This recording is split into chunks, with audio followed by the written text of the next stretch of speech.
Sinabawang hipon, mga mare. Kumulo na itong tubig, ilagay na ang kamatis at luya. Nilagyan ko din ng shrimp at asin, mga mare. At ayan, naluto na ang kamatis. Ilalagay na ang sitaw, mga mare, at hipon. Pakuluan at takpan saglit, mga mare. Ayan, kumulo na at ilalagay na natin ang ating spring onion at talbos ng kamote, mga mare.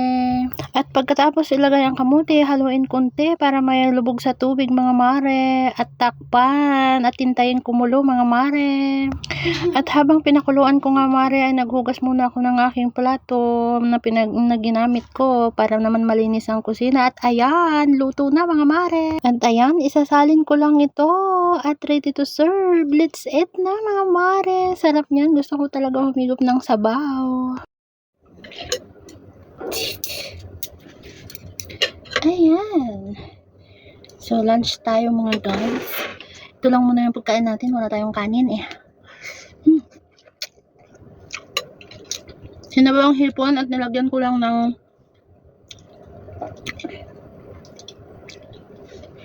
talbos ng kamote. Ayan. Malalaki din naman siya.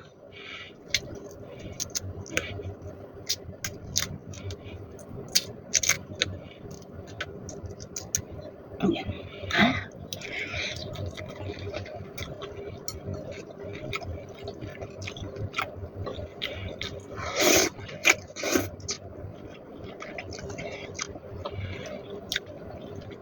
Ang lasa niya.